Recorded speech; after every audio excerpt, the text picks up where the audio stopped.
are listening to the Embrace the Mud podcast, where we discuss all things related to healthy, joyful, and life-giving relationships. Why focus on relationships? Because the quality of our intimate partnerships and close connections influences our health, happiness, and longevity more than anything else in our lives. Relationships matter a lot, so together, let's jump into the mud, aka our messy relationships, pull some weeds, plant some seeds, and create an enriching environment where strong relationships can take root. I am your grateful host, Dara Posner. I am a relational disaster working toward relational mastery. I am also a positive psychology coach, a relational mindset coach, a blogger, and now a podcaster. Thank you for tuning into this episode of the Embrace the Mud podcast, where we discuss all things related to healthy, joyful, life-giving relationships. If you are a fan of this podcast, please subscribe, follow, like, review, and share. Your engagement in this way is crucial to the success of the podcast, and I appreciate you taking just a few seconds to support my mission, which is to help people like you flourish in life and love.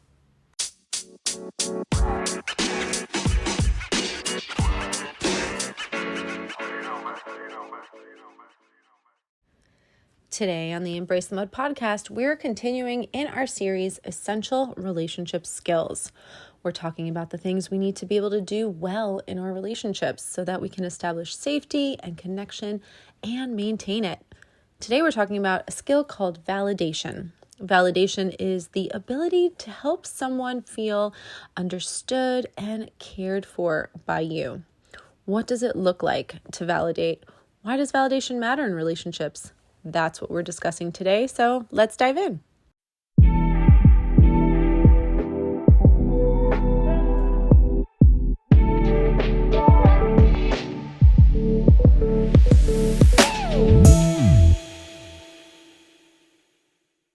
Today, we are talking about validation, a very, very important skill in intimate relationships. What is validation? Well, yesterday we talked about listening, the skill of listening, which is being able to maintain focus and attention when someone else is speaking and having the goal of really understanding what it is that they are trying to say and where they're coming from. So it's one thing to achieve that understanding, to be able to really listen and take it all in and to really being able to understand. It is another to be able to then accept fully as legitimate what you have heard and understood, and to be able to communicate to the person who is communicating that they are understood in a way that makes them feel that, wow, I'm really understood here and I'm deeply cared for. That is what validation is about. That is the goal of validation, is to make the other person, help them feel understood and cared for. How do we do that?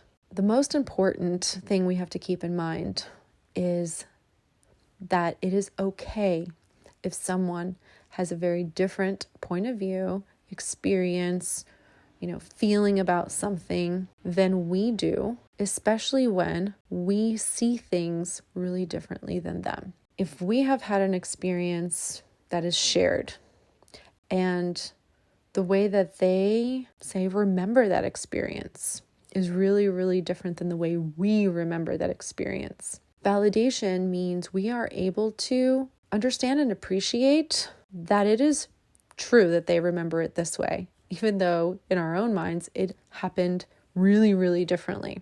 Validation is being able to say, okay, I believe and accept that that is how you recall that conversation or that event. It's different than the way I recall it, but I accept that that is the way that you recall it. And yeah, that makes sense. Validation means we can create space for sometimes really conflictual points of view or emotional experiences, because the goal isn't to agree. The goal is to see the world through the other person's eyes and to want to just know what they see and why they see it that way, what they feel, why they feel about it that way. So fundamentally, curiosity will enable us to be great validators. If we just are curious, what is happening for them, and just wanting to know, and then being able to reflect back that we can see where that person is coming from, whether or not we agree, that if we were in their shoes, we might feel the same way, that if we remembered things that way, we'd probably be wanting to have the same conversation right now too. What does invalidation often look like? There are lots of different ways that invalidation could look, because there are many different sort of types of invalidation. We can be emotional invalidators when we're challenging somebody's feelings. We could be truth invalidators, right? I remember things this way, therefore the way you remember it is wrong. We can be somebody who just has an intolerance for somebody pointing things out, about us, that we invalidate their perception of us because, it hurts us. And therefore, the way that they're perceiving things must be wrong because it's causing us pain that they're perceiving it that way. Have you ever had that? Maybe you've expressed to someone something about their behavior, that maybe bothers you, and they become so offended that the focus of the conversation now becomes how hurt they are about how you could see their behavior that way or be affected by their behavior that way. You're made wrong for feeling the way that you're feeling simply because the way you're feeling is causing them pain. Or maybe you've done that. Somebody has confronted you and you have gotten really upset, felt offended that they, experience you in this way. And therefore you automatically invalidate their experience of you because it hurts. Sometimes we invalidate by turning things around on a person, right? Like they come to you and say, you've been late, to dinner with my parents 3 times. We were waiting for you, and I was really embarrassed. And then you say, oh yeah, well, what about you? You were late, to that really important, ceremony. My brother graduated from college. And do you remember that? You were like 30 minutes late, right? We invalidate by just totally taking the focus off of the person's feelings or what they're trying to express and making it about us and our own feelings. So we can turn things around. We can get really, really offended, as a way of invalidating. Or we could just completely challenge their reality altogether, and say, what are you saying happened? That's actually just not true. That's not what happened, right? And we can just invalidate by dismissing their experience altogether. And there are other ways of invalidating too. Some of them are really subtle. And by the way, we all accidentally invalidate sometimes. Everybody does this. Sometimes it's not something that we can just be perfect at. But there are some people who really can't validate at all or rarely can do it. And that's a problem because validation is just one of those relational skills that is a non-negotiable for creating emotional safety. You can't both chronically invalidate your partner and create safety for them in the relationship. In fact, what's usually going to happen is, if your partner comes to you and, maybe even just a handful of times trying to express their feelings to you, and you dismiss or, diminish their feelings or turn it around on them or challenge their reality and aren't able to listen and legitimize their perspective and really help them feel understood and cared for, they're going to just decide, you know what? I'm just not going to share my feelings with you anymore.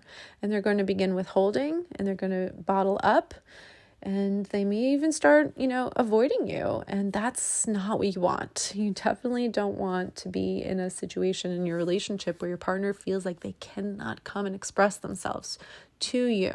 So if you recognize that you might have a habit of emotional invalidation, then it is definitely worthwhile to make it a goal to become a really great validator, to be able to learn to tolerate different points of view and opinions, because chances are your partner is not a clone of you. They are their own person.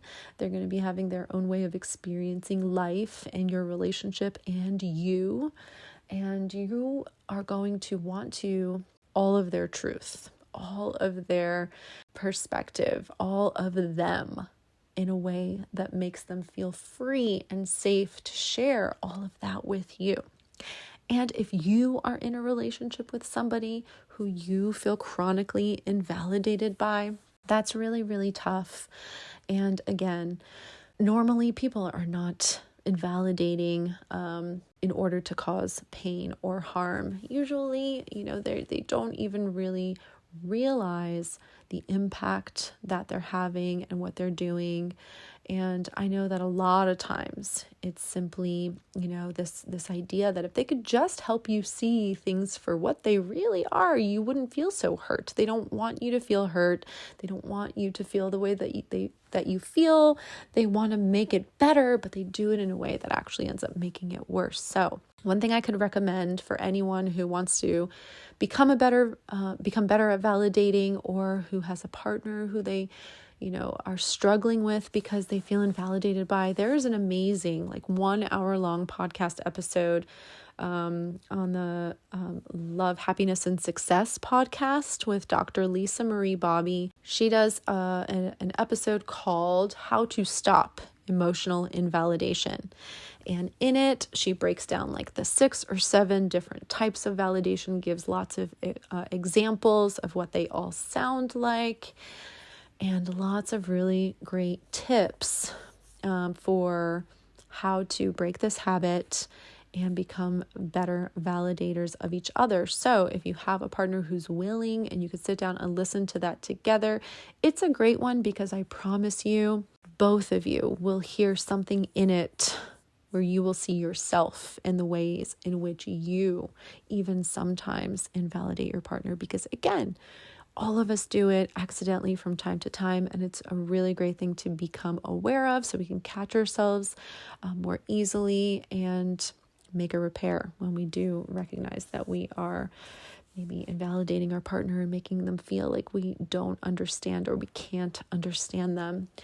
And therefore, we don't really care about their experience, which is the opposite of what we want to deliver in our relationships with the ones we love the most. So I hope you found this helpful. That's all I have for you today. I will be back on Monday with another essential relationship skill. And in the meantime, please remember, you are wired for love and connection. You are capable of love and connection. You are worthy of love and connection.